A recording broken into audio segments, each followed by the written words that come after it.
Isda! Huli sa sariling bunganga dito kay Laila sa Badilima mga kababayan dahil parang indirectly na rin niyang inamin mga kababayan. Etong sabwatan nila dito kay Shelo Maligno, pare na 15 years na naging addict mga kababayan, at Ramil Madriaga. Dahil dito sa kadaldalan ni Dilima mga kababayan, parang napaamin na rin siya na magkasabwat sila. Dahil kasi sa atat na atat ito si Dilima mga kababayan, na maipa-impeach siya si VP Sara, nasabi na niya mga kababayan na ito raw ginawa ni na Shelo Maligno, ni Ramil Madriaga at yung iba pang mga nagsampa ng kaso laban kay VP Sara ay pwede lang magamit talaga mga kababayan dito sa pagsasampa ng pangalawang impeachment laban kay VP Sara. Ayan na. Ang sabi mga kababayan ni Madriaga, diba, sa interview, wala itong kinalaman sa impeachment ni VP Inday. Separate na kaso daw ito mga kababayan. Tapos sabi nila Shelo Magno din mga kababayan at yung paring adik, ay hindi kami magsabwatan dyan sa Congress. At wala rin itong kinalaman sa impeachment ni VP Sara. Talagang sasampahan lang namin siya dahil gusto naming malinawan kung paano niya ginamit ang confidential fund. Eto ngayon si Saba mga kababayan, inamin na kanila itong gagamitin mga kababayan para sa kanilang pagsasampa ng pangalawang impeachment laban kay VP Sara. Panoorin niyo po ha. May mga pananaw, kagaya nung pananaw ni Congressman Laila Saba de Lima, na yung mga ganitong klase ng mga paratang, partikular pala yung kaso na isinampa laban kay VP. Una mga kababayan na ganitong klaseng paratang, meaning yung paratang ni Madriaga laban kay VP Sara at saka yung kaso na isinampa laban kay VP Sara, yung plunder, isinampa last Friday lang. week. Oo, ni na Yusek Shelo Magno at Shelo Magno, pare na adik mga kababayan. Dati, siya ang umamin ha. At saka ng mga makakaliwang grupo mga kababayan. ang kanyang grupo na sinampahan po ng plunder dahil nga po dun sa hindi pa maipaliwanag na confidential funds. Ang sabi po ng grupo ni Congressman Laila de Lima, Sabi ni Saba, yung ganito daw klase ng kaso pwedeng gawing batayan para sa panibagong impeachment. ayun. Gagamitin na naman. Jonela. Ay, nakong mga animal. Etong mga bugok na ito mga kababayan, akala nila hindi obvious ang kanilang plano mga kababayan. Dinay ito namak sila eh. Tapos ito napaamin na si Saba mga kababayan na gagamitin nila ito sa pagsasampa ng pangalawang impeachment laban kay VP Sara. Alam na dis eh. Na ipadala na sa Office of the Ombudsman ang notarized affidavit ng umano'y bagman ni Vice President Sara Duterte na si Ramil Madriaga. Ayun na, andun na kay Boying mga kababayan. Ayon kay Ibi Hugalbot mga kababayan, ang kanyang analysis dito kung bakit daw inuna mga kababayan doon sa ombudsman. Dahil si Boying bagamat hindi pwedeng sampahan ng kaso si VP Sara mga kababayan, pwede siya mag-initiate ng investigasyon. At dahil bendalo, itong si Boying mga kababayan, pwede siyang mag-invento na kung ano-ano. Bigyan niya na credit mga kababayan, itong mga kaso ng mga dilawan, itong mga sinabi ni Madriaga. Nang sa gayon mga kababayan, mayroon ng mga ebidensyang kakalapin itong sinasaba ni Lima at ipipresenta doon mga kababayan sa Kongreso para sa pangalawang impeachment ni VP Sara. Ang mga buwisit, Sabi ng abogado ni Madriaga na si Attorney Raymond Palad, gusto palad mga kababayan, palaging nagpapalad siya. nang mapanagot ng kanyang kliyente ang mga nagkasala. Kailangan daw itong masilip ni Ombudsman. Si Madriaga pa ngayon ang gustong managot si VP Sara mga kababayan. Ikaw nga ang kidnapper. Itong mga bulok na ito mga kababayan. Grabe kung mangbaliktad mga kababayan. Siya nga ang nakakulong tapos gusto niya managot si VP Sara. Remulla, lalo na kabilang sa aligasyon sa affidavit na pinagdalahan ng pera ang parking compound ng naturang opisina. Kampi na sila ni Budjing Remulla. Gusto daw ni Madriaga na maisa-ilalim sa forensic examination ang tatlo niyang cellphone para masuri ang palitan ng mensahe. Forensic examination pa. Lord. At sino magpa-forensic? Si Boying? Lutong Marcos na naman. Call logs at mga larawan. Laman ng affidavit ang mabibigat na aligasyon laban sa vice-presidente. Kagaya ng classmate ni Sara daw siya mga kababayan noong 1993. Magkaklase daw sila ni Sara Duterte sa law mga kababayan. Tapos Tapos, ang tawag niya sa pag-i-study ng law is college. Vice-Presidente. Kabilang na ang paggamit umano ng pogo at drug money sa kampanya Oh, noong ayan na naman. 2022. Matatanda ang sinabi sa Pogo at nagmani na naman. Ay, trilyanes na trilyanes ang dating, ating ano? programa ni dating presidential spokesperson at kaibigan ni VP Sara na si Attorney Harry Roque na hindi nila kilala si Madriaga. Alam mo, tinanong Sino dito kanina yan? sa Malacanang yung tungkol doon sa Sinong tinanong niyo sa Malacanang? Yung siraulo na naman si Claire Castro. What do you expect, Nidia? What do you expect na magandang sasabihin niyan laban sa mga Duterte? nasabing pondo sa kampanya na natanggap umano ni na VP Sara mula doon sa pera ng droga. Ay, nako! Grabe, ang mata niya, oh. Shakira pa, mga kababayan. Kasabat kayo, News 5 kayo, eh. Ito yung mga bagong abayas ngayon, mga kababayan. Kasi alam naman natin, pagka-partner sila ni President Marcos. So kung pagbintangan niya si Sara, mga kababayan, damay din si Bangag niyan. Alam mo, ang sabi lang ng Malacanang, walang personal knowledge si PBBM. Wala yan talaga. Wala nga yung utak daw, sabi ng ilan, eh. Knowledge pa ba? Pagdating doon daw sa mga donasyon na yan.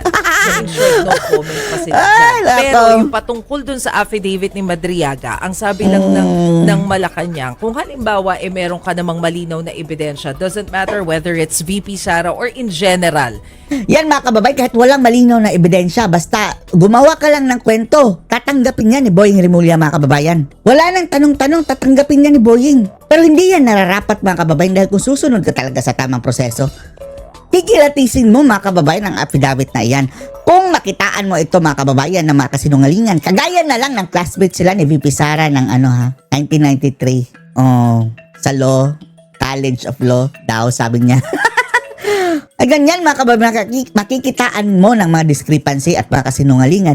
Reject agad yan, mga kababayan. Walang kakwenta-kwenta. Tapos eto ngayon, grabe, papatulan yan Boying Rimulya, mga kababayan. Kakalimutan niya yung mga flood control, yung mga kurakutan, mga kababayan, sa bansa. Trilyon, bilyon, mga kababayan. Kakalimutan niya. Magpo-focus siya dito.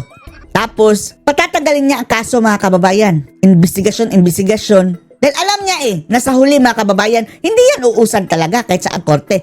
Pero, at the same time, habang umaarangkada, mga kababayan, ang kanilang investigasyon, gagamitin nila, ang isinampang kasong ito doon sa impeachment laban kay VP Sara Duterte sa Kongreso, mga kababayan. Kahit wala pang resolusyon sa yung ombudsman. tinutukoy nila, mas maganda pa rin na investigahan and make sure na hindi siya magagamit sa politika. At least, yan yung sinabi nila. Ay, nako, hindi ba gagamit sa politika? Ginagamit nyo na nga siya nga. Pero, of course, may mga pananaw, kagaya nung pananaw ni Congressman Laila De Lima. Ito na, paamin na sila, Kasabwat pala, mga kababayan, tong sina Saba, sina Bangag, sina Shelo Maligno, Madriaga.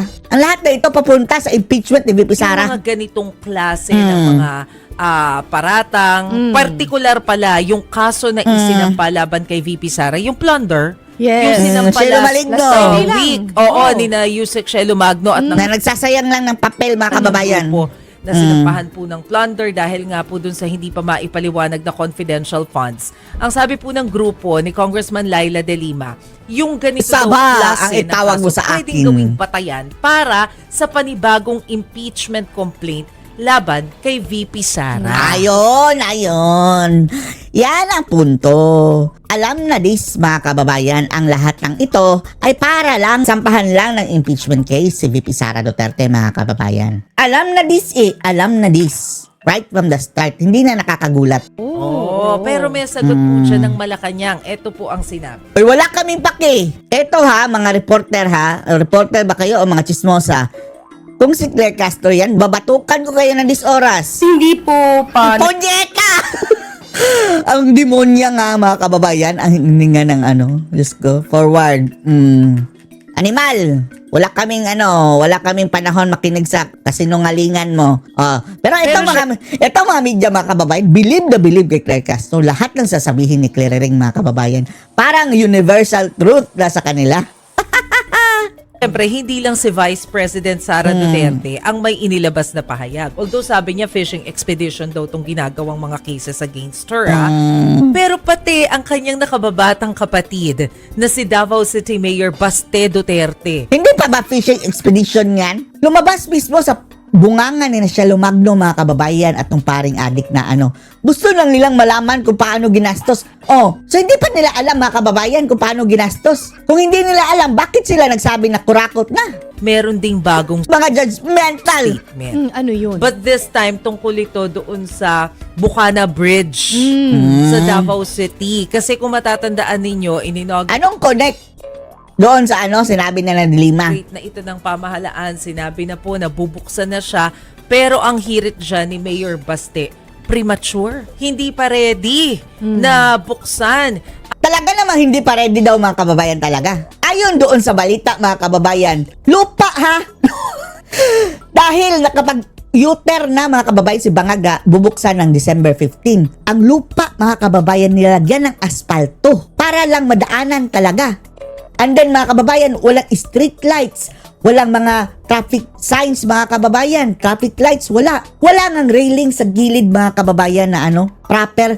Yero lang daw inilagay, mga kababayan. Kung mayroong mag-overshoot, diretso sa kanal na mayroon pang mga tusok-tusok, mga kababayan. Ready ba yan? Supposedly, March pa talaga, mga kababayan, nang dapat buksan. Pero si Bangag, dahil wala natin saan ang utak, nagdeklara na ng advance, mga kababayan, and then hindi pala kaya. Nabudol na naman, mga kababayan, ang mga taga Davao sa kanyang mga buladas. Kasi hindi pa pala tapos yung mga signages, yung ibang mga Okay. basic needs para doon sa Basic bridge. needs, ha? Ang paliwanag Hindi ang bridge. Yung exit ng mga bridge, mga kababayan. naman ng Malacanang tungkol dyan, ang initial agreement daw kasi, bubuksan yung bridge na yan sa Davao from 6 a.m. to 5 p.m. Kahit umaga, mga kababayan, delikado. Dahil mayroong open na kanal, mga kababayan, na dapat pang kumpunihin. Diretso sa kanal talaga, mga kababayan, kapag nagkataon. Isasara muna siya sa gabi kasi nga kailangan pang ayusin yung solar lights, 'di ba? Pero pag sa umaga, pwede na raw gamitin yung 2 lanes. Yun nga lang, hindi naman daw kasi nila maibubukas etong tulay na ito sa publiko kung hindi sila tutulungan ng local government. Oo. Yan ang sabi ni Baste, mga kababayan. Isisisi na naman sa mga Duterte na hindi daw nakipagtulungan. Wherein, hindi pa na-turn over yan sa local government daw, mga kababayan. At bakit sabi nila hindi makikipagtulungan ang local government? Na ang gumagawa ng proyektong iyan, mga kababayan, is national government. Ang local government ba ang aayos sa kanal sa gilid? Yung semento, asfalto, hindi pa talaga kumpleto. Yan ang totoo. Pinilit, di ba nga, premature In na. short, kailangan nila ng tulong ng lokal na pamahalaan. Anong tulong? Na ni Mayor Baste. Liar! Ito po yung sinabi ni Jose Castro. Ayaw namin pakinggan. Sinungaling. O yun na ang sagot natin, mga kababayan. Walang magagawa si Baste dyan dahil ang nagkahawak ng pondo niyan, mga kababayan, is national government. Kanilang proyekto yan. Hindi pa na-turn over sa local government. Kaya kalokohan. Kalokohan. Dito na lang tayo. Maliban sa budget ng DPWH, naging sentro rin ng BICAM discussions ang itinaas na pondo ng ayuda para sa mga mahihirap na pasyente. Isa raw Eto na ang bagong pork barrel, mga kababayan. Ayuda. Grabe, no? Tapos na ang pandemya. Tuloy-tuloy pa rin ang kasi ayuda. itong health pork barrel. Narito ang agenda report ni Liza Bonzo. Patak, bangag! Sa gitna ng Another BICAM meeting sa Marcos Legacy ayuda. 2026 budget, ilang senador at lider ng simbahang katolika ang umaalma sa paglobo ng pondo para sa medical assistance for indigent and financially incapacitated patients o MAIF program. Pangamba nila, maaari itong magamit para sa patronage politics. Gagamitin na nga. Tapos, mga kababayan, ang yan, bibigyan. Yan ang mga ghost people na mga kababayan. Gagawa-gawa na naman yan, mga kababayan, na mga pangalan, na mga beneficiaries. And then, ang mga mga kababayan, kinikbak, kinurakot. Mula higit 24 billion sa National Expenditure Program, sumirit ito sa 51.6 billion pesos sa BICAM version. First time in history na ganyan kalaki, mga kababayan. Kung ganyan pala, wala nang babayaran na itong mga mga kababayan, nagpapa-admit. Ibinaba sa 29 billion pesos ang pondo ng MAEF sa Senate version. Pero nagbabala si House Appropriations Committee Chairperson Mika Sa Swansea Swansea. nga, ang mga demonya mga kababayan ang insertion queen. Gusto talaga lang ipabalik dahil dyan sila kikita eh. Na kapag nasunod ang gusto ng Senado, maapektuhan ang higit 1 milyong pasyente. 1 milyong pasyente o maaapektuhan ang 300 plus na kongresista. Ayon ng MAEF na magbigay ng tulong sa medical expenses ng mga eligible na aplikante. Ang tulong ay ibinibigay maliban pa sa PhilHealth Benefit Package at iba pang funding programs. Ang indigent patients ay ang mga walang kinikita o hindi sapat ang kita para sa pangangailangan ng pamilya. Bakit sa 2025 mga kababayan, hindi ganyan kalaki? Tapos ngayon doble-doble. Bakit hindi nagka-problema ngayong taon na ito? Tapos mga kababayan, ngayon ipipilit talaga doble natin dahil apektuhan naman. Diyos ko Lord, palusot na naman mga animal. Batay sa evaluation ng isang medical social worker. Ang mga financially incapacitated patients naman ay ang mga individual na hindi lang indigent, kundi Indigent malinaw yan, na walang kakayahang magbayad para sa mga gamot at Ito no, gagamitin pa nila ang mga mahirap mga kababayan para lang mangurakot. Yan, another reason mga kababayan dahil paghati-hatian na naman yan ng mga buisit mga kababayan. services. Pero nabalot sa kontrobersya ang MAEF dahil sa guarantee letters. Ito see? yung mga ibinibigay sa mga pasyente ng mga senador, kongresista at iba pang government official bilang Dadaan pa sa kanila. katibayan na sila ang magbabayad ng mga hospital and medical bills. Bakit sila? Kung sila dapat sarili nilang pera. Hindi rin nila pera yan mga kababayan. Makukuha ito sa pamamagitan ng pagsulisit sa mga politiko. Ayan na. Tinatawag itong violation of human dignity. Itong mataas ang noo Pilipino mga kababayan. Super sip-sip din ito, sakay din sa mga legitimate issues ng bayan mga kababayan. And then mang-uulol para makakuha ng mga kababayan, suporta sa ibang tao. And then babangag na din later on. Speaking of babangag, andyan ang adik na pare nasabi niya 15 years. Cardinal Pablo Virgilio Ampo David.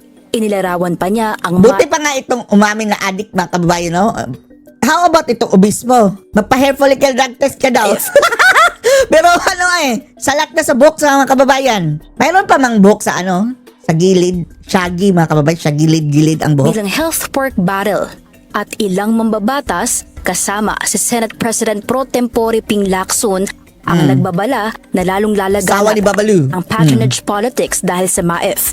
Sabi rin ni Lacson, hindi niya pipirmahan ang bicameral conference report sa 2026 budget kung hindi maisasaayos ang mga probisyon ng MAEF. Dahil mas gusto niya mga kababayan i-reenact ang 2025 na the most corrupt. Galing mismo sa bunganga ni Lacson mga kababayan. Gusto niyang Para i-reenact. sa agenda, Elijah Bonzo, Billionaire News Channel. Bilyonaryo pa more. Aprobado na ang panukalang budget ng ilang ahensya ng gobyerno sa BICAM. Pero nakabinbin pa rin ang pondo ng DPWH. Narito ang agenda report ni Joan Manalo. Siya ay live mula sa PICC. Joan, ano na ang latest sa BICAM?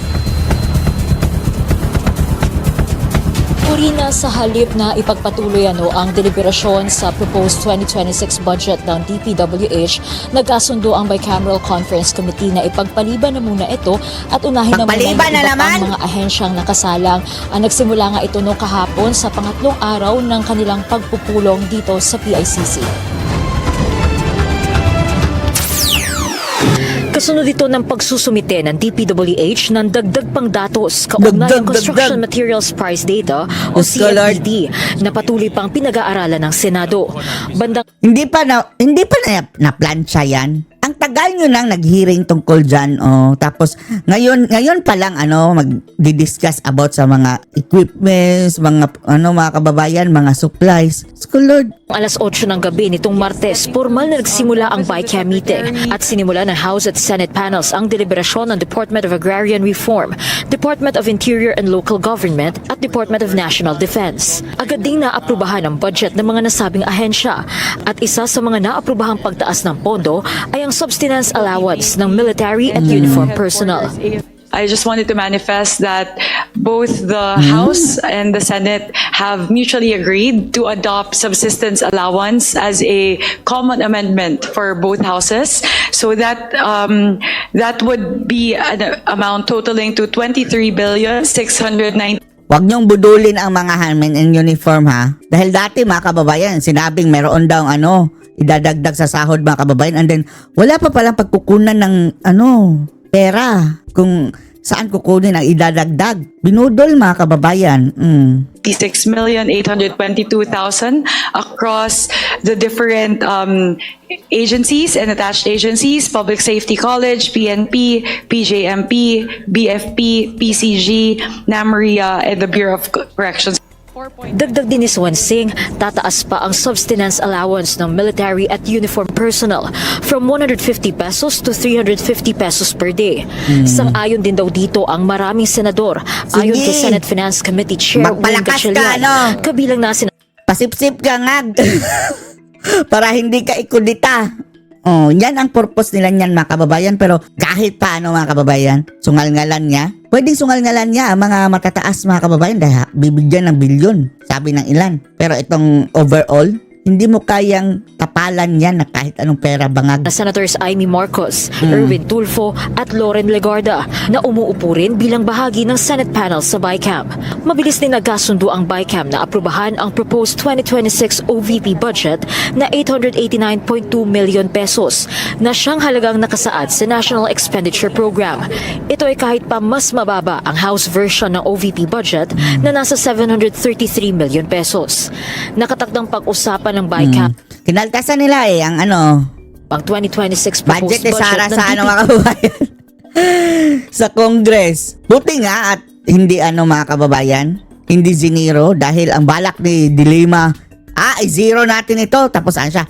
Sabi niya mga kababayan, bigyan na lang natin pangsahod daw mga kababayan, 198 million para may pangsahod lang din ang mga tauhan. Hanggang kinaltasan pa rin, ginawang 700 million. Ayun, binalik mga kababayan sa BICAM. Buti naman, dahil yan ang original WH ngayong araw matapos itong matenga dahil sa umano'y deadlock ng Senate at House panels. Naninindigan naman sina Gatchalian at Swansing na tatapusin nila ang Bicameral Conference Committee meeting ngayong araw. Ang kanilang pang-apat na araw ng kanilang deliberasyon dahil layon daw nila na maisumite itong General Appropriations Bill sa Malacanang bago pa magbagong taon. Sa ngayon ay ongoing na ang fourth day nitong Bicameral Conference Committee meeting dito sa PICC at ongoing yung deliberation ngayon sa iba't ibang mga ahensya. Kani-kanina lang ay naaprubahan na yung budget ng... Ang sabi ni Roque mga kababayan, yung, di ba kung NEP mga kababayan, mayroong pag-aaral. And then, ire-recommenda mga kababayan nung nag-aral na mga ahensya ng gobyerno ang kanilang budget. And then, ang ginawa ni Ngagva mga kababayan doon sa recommendation ng inaral mga kababayan na budget is aside sa maliit lang ang mga kababayan sana, certain amount lang ang inirekomenda, ginak up ni bangag. Doon na diretso mga kababayan sa NEP. Yan ang intel ni Roque mga kababayan na nakuha. DOTR at bago tayo sumalang dito kasalukuyang pinag-uusapan yung budget ng ang budget ng Department of Agriculture. Kanina, idinilegarda na sinsinin pa sana lalo ng mga ahensya yung mga isinusumiti nilang mga proposal lalo na sa House at sa Senate level. Kaugnay ito kasi ng farm to market roads na pinapapalitan ngayon ng DA dahil nagsumiti sila ng bagong listahan ng mga proyekto na nagkakahalagang 8 billion pesos. 8 billion kasama pesos, din dito sa DOTR naman, may mga biglaang realignment sa kanilang budget. Kaugnay naman ang LRT1 Cavite Extension Common Station at Automated Fare Collection System. Tapos ang mga kababayan, subway na supposedly napaka-importante mga kababayan. kinaltasan. So, wag kayong umasa na magkakaroon tayo ng subway anytime soon. Pero napag-usapan ito kanina bago pa man naaprubahan ang budget ng DOTR. Kaya ipinahayag ni Lauren Legarda ang kanyang frustration sa kanitong mga biglaang pagpapalit o mga realignment, mga adjustment na isinasagawa sa proposed 2026 budget dahil anya hindi dapat ito nangyayari at hindi na dapat ito maulit. At sinang-ayunan din naman ito ni Senate Finance Committee Chair Win Gatchalian at House Appropriations Chair Mika Swansea. At yan na muna ang latest mula dito sa PICC. Balik sa iyo, Corina. Correct. So, ano ang tansya? Mga anong oras sila matatapos niya? Ewan lang natin. Ang mga jablo, mga kababayan, kapag mayroong break, diyan sila nag-uusap. Itam ng mga kababayan, mga budol ng mga animal na to. Corina, mukhang Correct. ulit itong BICAM dito sa PICC dahil medyo marami-rami pang nakasalang na ahensya ngayon at pag-uusapan pa nga nila yung budget ng DPWH na talagang usap-usapan hindi lang dito sa BICAM but also the public is really very concerned with the budget of the DPWH. So, posible rin, John, na yan ay mag-spill over until tomorrow or even the next day. Pwede ngang hindi na yan tuloy ang mapasa dahil para ma-reenact ang Marami pang mga back and 2025. forth sa ahensya.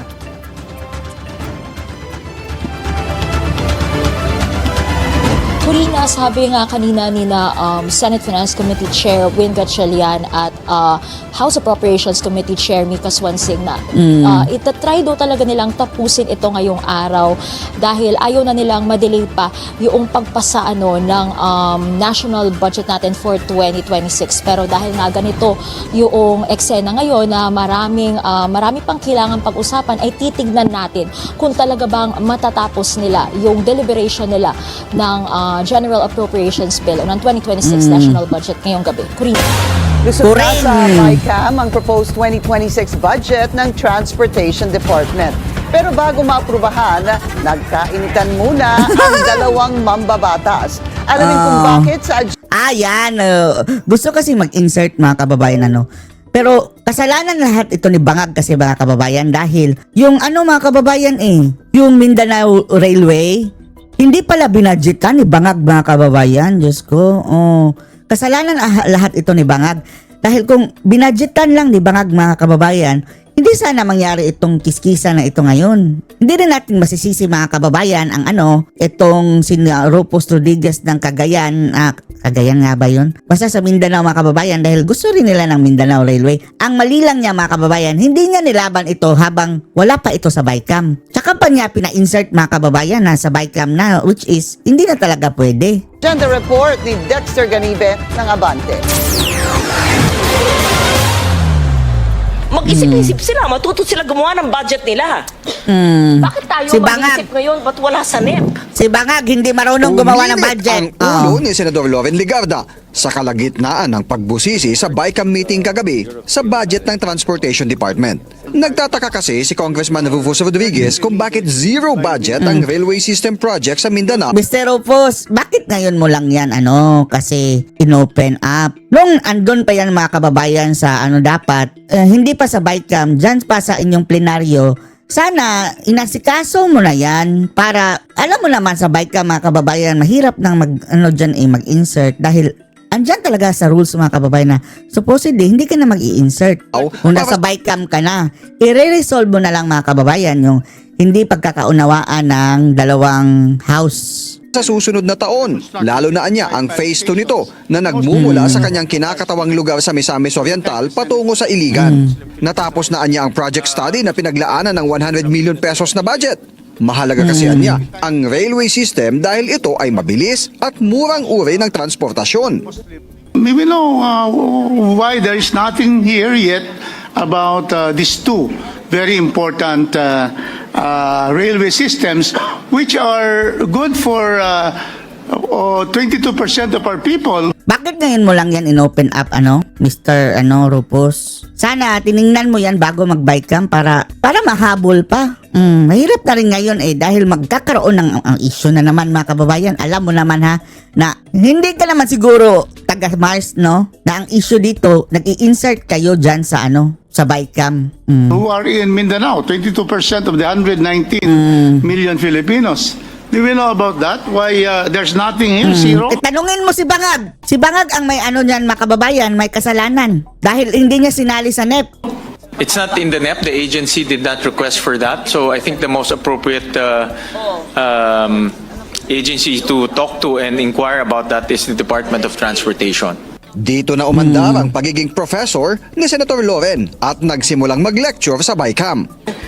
Lecture Sang-ayon na. ako sa inyo, kailangan. Bakit hindi linagay sa NEP? Hindi naman trabaho ng senador, ng chairman ng finance, sagutin ang ahensya, bakit wala sa NEP? Tumayo pa sa pagkakaupo si Legarda para ipaliwanag ang kanyang punto. Mag-isip-isip sila, matuto sila gumawa ng budget nila. Oh, see? Bangag, mag-isip-isip ka. Ito kasalanan lahat ito ni BBM mga kababayan dahil hindi niya sinali sa NEP. Bakit tayo mag-iisip ngayon, ba't wala sa NEP? Thank you for the lecture, Senator Loren. I'm not lecturing. Sana matutok ka ha. Sana bago pa lang dyan umabot sa BICAM, inasikaso mo na yan para kawawa din naman ang Mindanao mga kababayan. Nakikisimpatya tayo pero kung talagang haharangin ni Bangag. Galit si BBM dyan sa Mindanao mga kababayan dahil 3% na lang ang kanyang rating. So kahit pa i-insert niya ngayon yan mga kababayan at example makalusot, hindi rin yan i-release sa DBM. Isasabutahi pa rin yan mga kababayan, masasayang lang ang pondo. No, we thank you really. You're really saying the right thing. No, But it's true. anyway, Because I was there for 5 years and sometimes You have to bend the law. they submit in the Eto mga kababayan, no? Sa tuwing naaalala natin itong words na sometimes, yung sunod niyan mga kababayan, ay nako, Erwin Tulfo na, you have to bend the law. BICAM. Why should they submit in the BICAM? Naging chairperson na rin si Loren Legarda ng Senate Committee on Finance noong 17th Congress. Kaya ganun Alam na lang ang niya. kanyang frustration ngayong 20th Congress dahil nasa BICAM na gusto pang ihabol ang isang budget na hindi naman kasama sa isinumite ng Pangulo ng Bansa. Dapat kasi, unang-unang dyan, Rufus, question mo na habang andun pa sa plenaryo, hindi pa umakyat dyan. Pinush mo. O hindi ba kaya, bago pa umabot sa inyo, pinakiusap mo na kay Ngadba. Isali mo naman yung itong aming proyekto. Ganyan lang. Dahil yan sinabangag mga kababayan, naghahanap lang talaga yan ng reason para hindi masabotahe itong mga proyekto sa Mindanao. Kahit pa ibigyan na ng proyekto, hindi nila ipaparelease ang budget niyan mga kababayan. O di ba kaya kukurakutin nila. Pag-isipan nila ang kanilang NEP, National Expenditure Program, the President's Budget. That's why ayaw namin ma-insertion sa BICAM. Kasi dapat kung mahalaga yan, nasa NEP na yan. Tinira rin niya si Congressman Rodriguez na anyay veterano ng mambabatas sa pagtatanong nito sa first-timer na chairman ng Senate Finance Committee kung bakit hindi nilagyan ng Senado ng budget ang railway system project sa kanyang distrito sa Mindanao. Dahil kay Bangag, And then they wala come nang iba. to a senator during the plenary. Sino yung senador na yan? Singit nyo to. Ayaw namin. Singit pa more. Singit pa more. Okay, we amend, but there's only limited fiscal space. And then now, a veteran congressman asks the first-term chair of the Finance Committee, why is it not there? I'm sorry, I have to answer for him. Of course, he can very much answer that. But if it's not in the NEP, what do we do? Right? Dito na lumambot si Congressman Rodriguez at sumang-ayon kay Senator Legarda. Wala kang dyan, laban dyan. Babae ka laban. At ipinanukala sa DOTR na isama na lang ito sa Submit susunod na lang na dyan. budget cycle o para sa 2027. Dagdag ni Legarda, kailangang maorganisa ang isang oversight committee para magkaroon ng konsultasyon kahit buwan ng meeting anya para maplansya ang mga susunod na expenditure program ng pamahalaan. Para sa agenda, Dexter Ganibe, Abante! Abante, Liling! Asahan daw ang pag-aresto kay bilyonaryo gaming boss Charlie Atong Ang sa mga Go susunod ahead. na araw. Ang tagal na niyan mga kababayan, wala pa rin sigurado na maaaresto si Atong Ang. Sige. Ang sabi Yang ano daw si atong ang mga kababayan is Philippine version of Ayakusa. Sige, tingnan natin mga kababayan kung gaano kaangas si Bangag. Kung talaga matatablan ba niya si atong ang. Go ahead! Wala tayong ano dyan mga kababayan. Kaya ni atong ang pagtanggol ang kanyang sarili dahil wala tayong alam sa kaso niya eh. At hindi din tayo nakikialam. Folks ng Billionario News Channel, sinabi ni DILG Secretary John Vic Remulla na ilalabas na ang arrest warrant laban kay Ang. Kamakailan lang ay nakitaan ng DOJ ng prima facie evidence para kasuhan si Ang ng kidnapping with homicide Sige, kasuhan nyo. Oh. at serious illegal detention. Siyang itinuturong mastermind sa missing Sabongeros case. Tingnan natin kung uusan. Ay nako, etong si ano mga kababayan, crush ni Admiral. It's gonna be a busy John Vic, ang landi daw mga kababayan ng penguin, no? Kapag tatawagin ang pangalan ni John Vic. Parang John Wick. Wow, for Christmas. Wow, for Christmas. Sige! One, we're anticipating a Tingnan natin ang angas Atong ninyo. an atong ang arrest.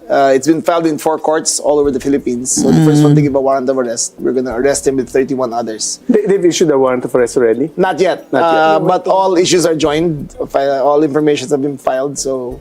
And you expect that before end of the year also? I think in the next 3 days. Sige ha. We're gonna get one warrant. So, December 20 ha.